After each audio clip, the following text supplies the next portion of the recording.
A huge explosion ignites a fierce blaze that's still burning at one of Britain's biggest oil depots. The blasts early this morning in Hertfordshire were heard up to 100 miles away. It just seemed like it was inside the house. It was just so loud. It was just phenomenal. One fire chief calls the incident the worst of its kind in peacetime Europe. It sent a cloud of thick smoke across a vast swathe of southern England. We'll have the latest from the scene, where more than 40 people have been injured, too seriously. Also tonight, Cameron under fire over Europe from Ken Clark, who calls his plans headbanging. And Manchester United battle to atone for their Champions League failure.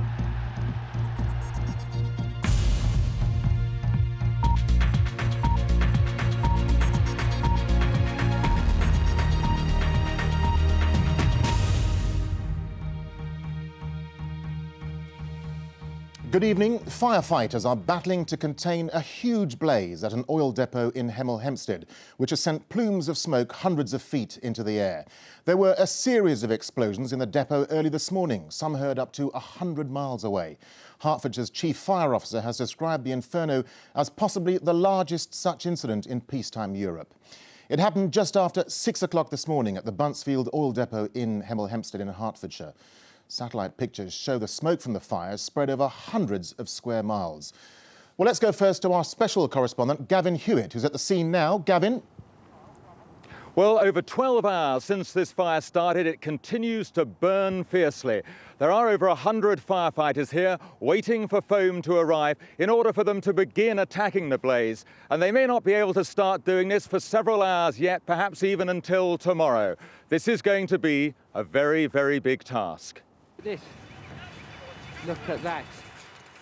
It was still dark when one of Britain's largest fuel distribution depots exploded. Over 100 miles away from Hemel Hempstead, people reported hearing the blast. The whole place is on fire.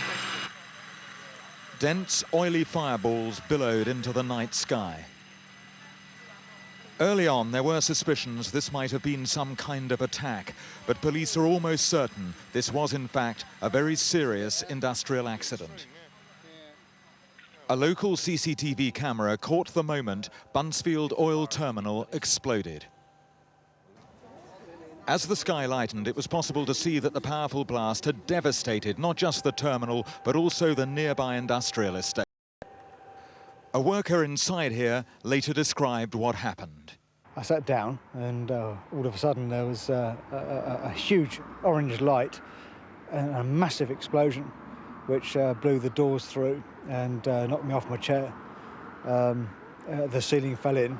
I was aware of the fact that shards of glass and bits of metal were flying past me as it pushed me across towards the wall. Cars were burnt out and many buildings up to a quarter of a mile away were damaged, with windows blown out. We thought the house was exploding. It just seemed like it was inside the house. It was just so loud. It was just phenomenal.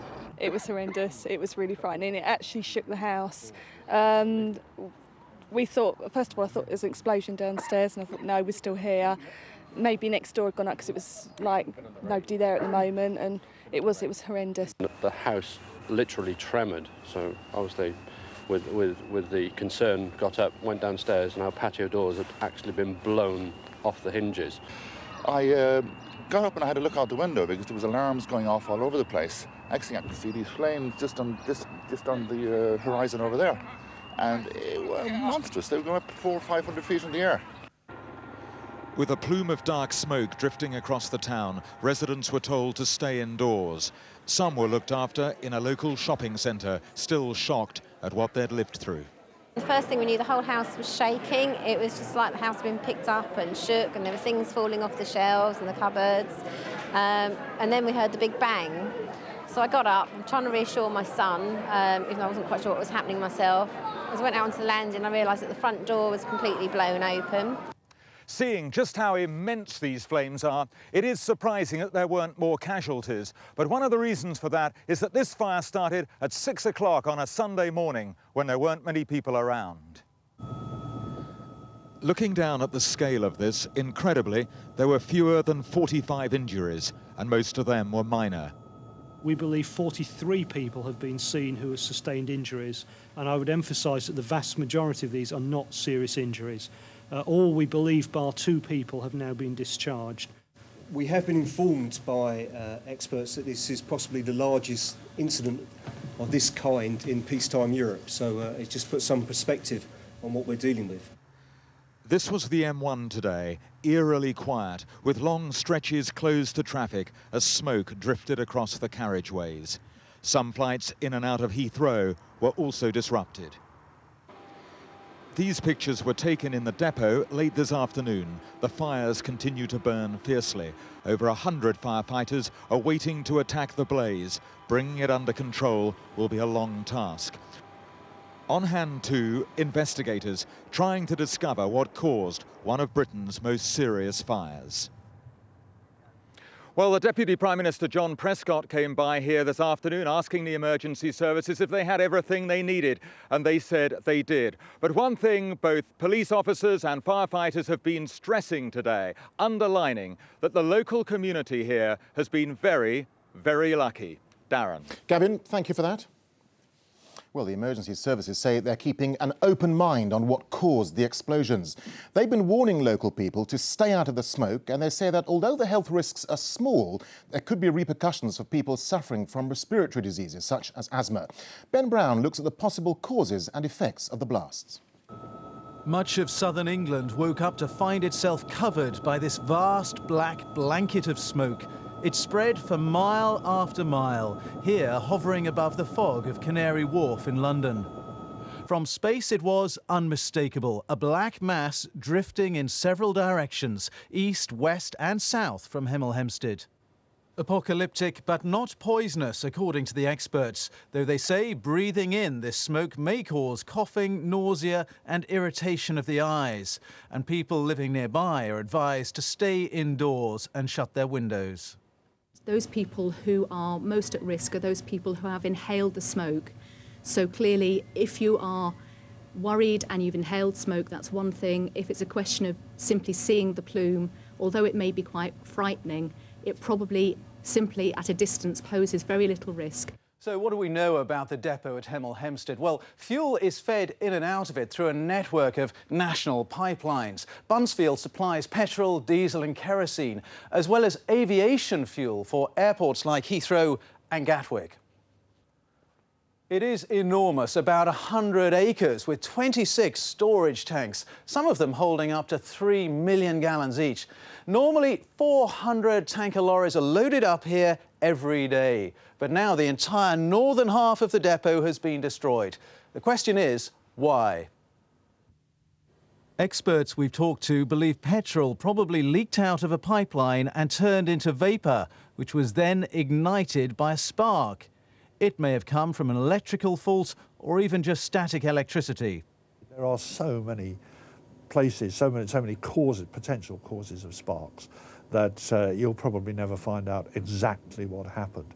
The one thing you can be sure of is that it won't be direct human causation, because the people who work in these places are very safety conscious. Their lives are on the line after all. If this explosion had been caused by somebody striking a spark, he would have been dead almost instantly. Whatever the cause of the explosion, the result is a blaze that could burn for several days and panic buying by some motorists who fear that petrol supplies will run out. Police and oil companies have urged drivers not to panic and promised them there are plenty of alternative supplies. Ben Brown, BBC News. Minutes after the first explosions, 2 young men took a video camera to within 50 metres of the fires. They defied official advice to keep away, and they've been talking to our correspondent Duncan Kennedy about what they saw. This is a massive fire, and it must have been a massive explosion. The stunned reaction on seeing the inferno minutes after it started. Andy Dicker and Andy Ash are 2 amateur documentary makers drawn by the blazing skyline as the oil depot was consumed. They arrive at the compound as it was rocked by explosion after explosion.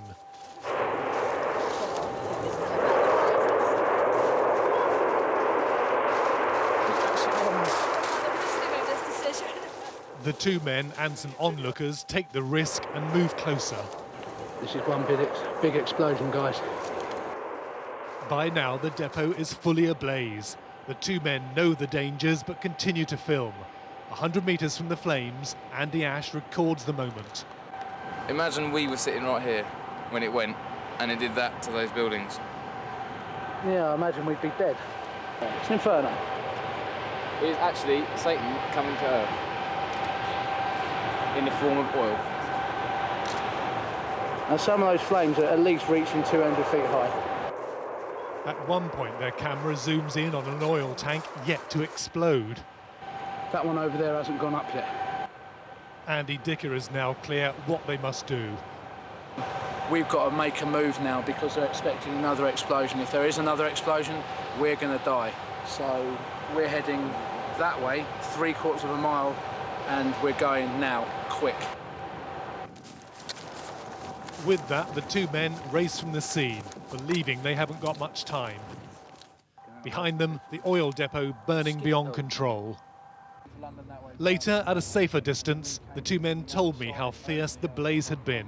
It was kind of a scary sound, like a roaring sound. The boom itself was, it was something I've never experienced before. It almost took the air out of my lungs. If you looked in the direction of the flames, it was hard to look at. It was that hot. You really felt, really felt it on your face.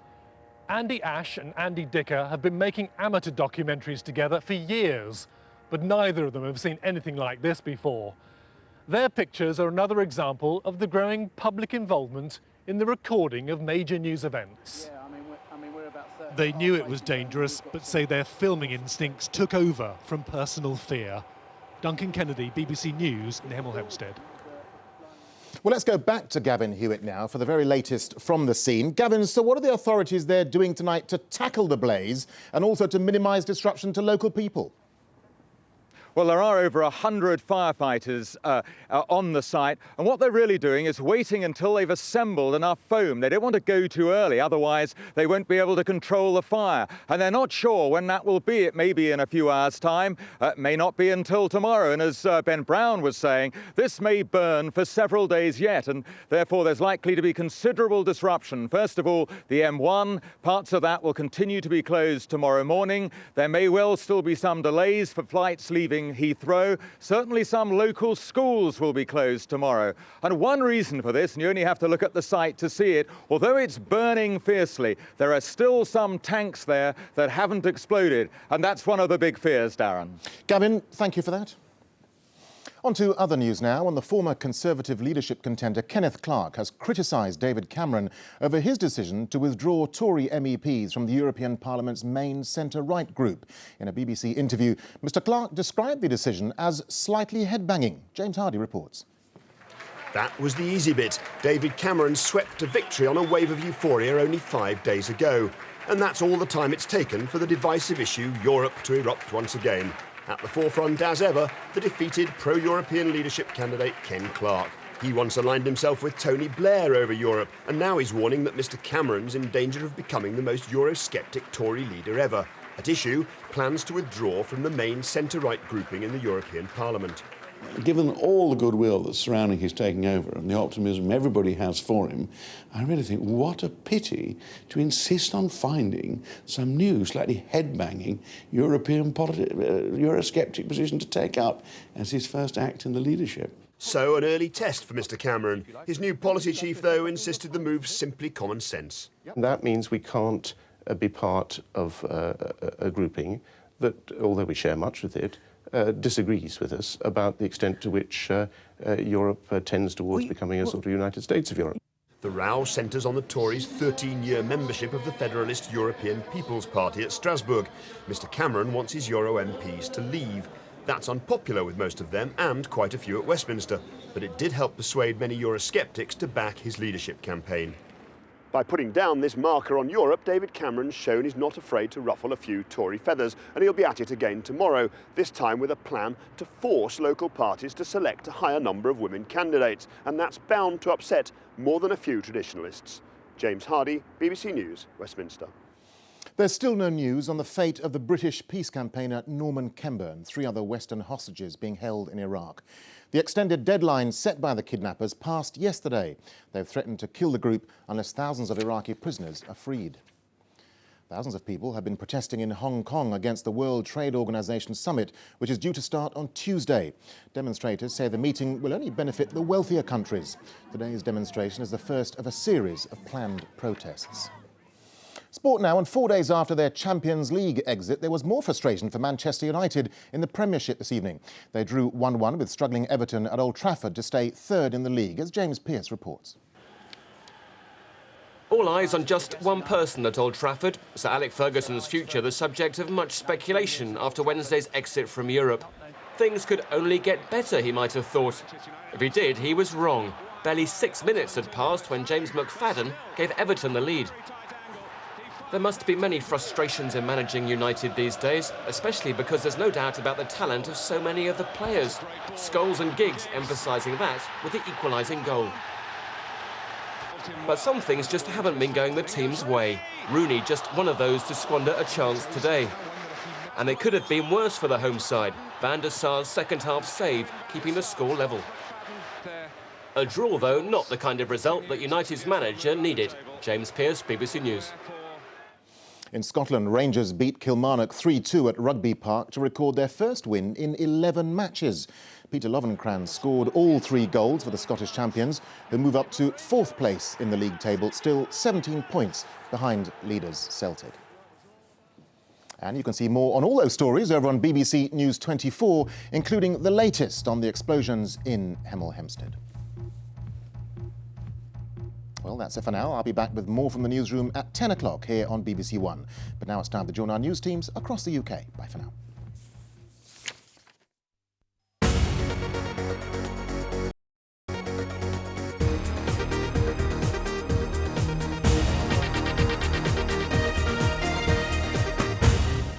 Good evening, I'm Mike Ramsden. Part of London fell under a plume of black smoke today, caused by the huge explosion at an oil depot in Hertfordshire. This was the Thames at Waterloo this afternoon as the smoke was dragged south across the capital by gentle winds. People are being warned to avoid the smoke, though it's not thought to be toxic. In a moment, we'll have the latest on how the fire will affect tomorrow's rush hour. First, we caught up with the people coping with such an enormous explosion so close to their homes. Welbury Terrace in Leavestock Green took the full force of the blast, just a few hundred metres from the fire. Glass thrown onto people in their sleep. It's blown out the top window up the top. It blew the front door forwards completely. And it's knackered the whole lot up. And it blew out the patio doors at the back. And the patio doors went flying across. Boarding up began soon after, but by 11 police had evacuated the area, concerned a gas pipe under the houses could explode. In nearby Hunter's Oak, more damage. Garage doors blown in by the force of the blast, and a man injured when his bedroom window fell in on him. We hadn't got the faintest idea what had happened, but it felt as if something enormous, like a car or something, had simply come crashing in through the side of the house. Around Hemel, panic buying of petrol started soon after dawn. We tried to fill up in Watford, and there was queues, miles of queues. And Sainsbury's, there was miles of queues, and this is the only place that we found that there's less traffic. Panicked a bit at first this morning, but you never know, do you? So might as well get it all topped up now. But police and oil companies say the fire is not a threat to supplies and have urged people not to panic buy.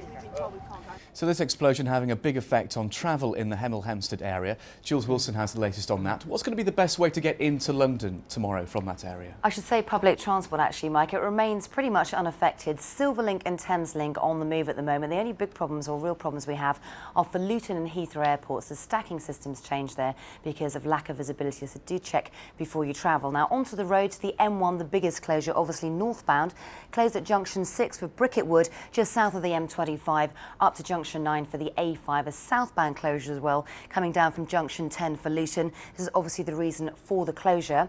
Adding to that, we've got the exit slips or the entry slips closed southbound at junction 11 and 12. Excuse me, that's the Flitwick and Dunstable turn-offs. And the M10 is also closed off 7 to 1. That's the M1 down to St Albans. Now, Hemel Hempstead itself, A414 Breakspear Way closed off. Lots of closures, particularly on the eastern side of town. Much of the roads, or many of the road surfaces, have melted around there. As a diversion route, you're used to use the A1 through Hertfordshire or Bedfordshire and the M40 for Buckinghamshire. Going to be a lot busier than usual. And obviously at the moment, a big black cloud hanging over London, affecting the roads, particularly on the eastern side of town. Mike. Thanks, Jules. And the weather will have a big effect on where the smoke from the fire spreads. Here's Peter Gibbs.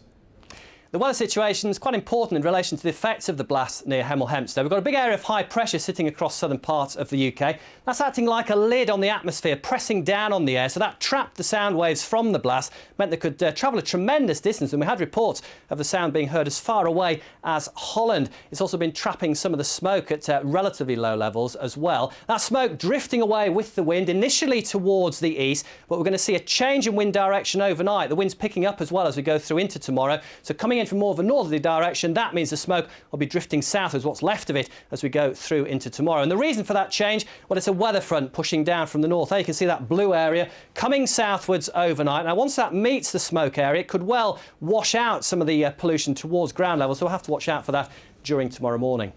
And we'll have detailed updates on how the fire is affecting the rush hour during breakfast tomorrow. Until then, there's travel news every 15 minutes on BBC London 94.9 FM. That information also online on the address on your screen now. I'll be back with the latest at 6:25 tomorrow morning here on BBC One. Goodbye for now.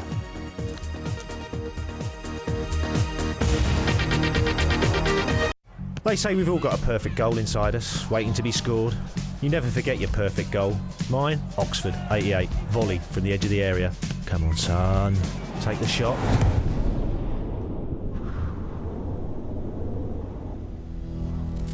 Yes! That was the perfect goal!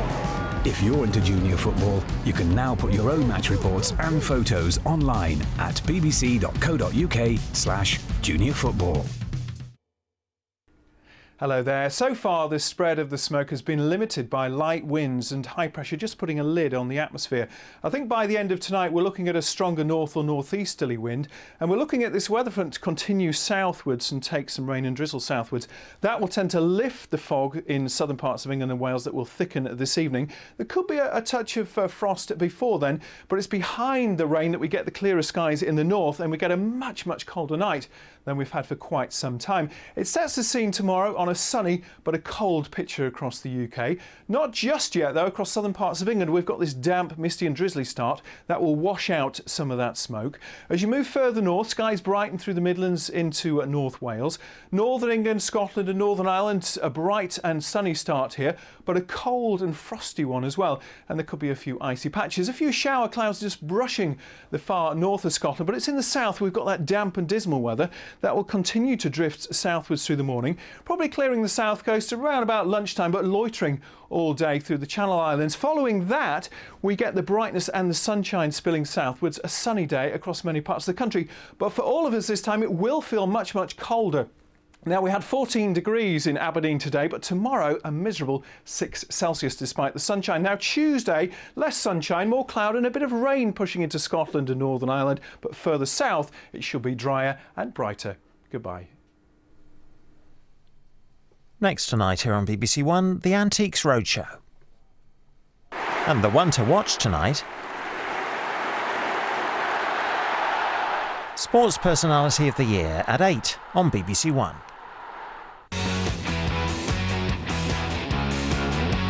Discover more BBC radio stations at the touch of a button with a DAB digital radio. More stations mean more options to find something that suits you. What do you feel like hearing?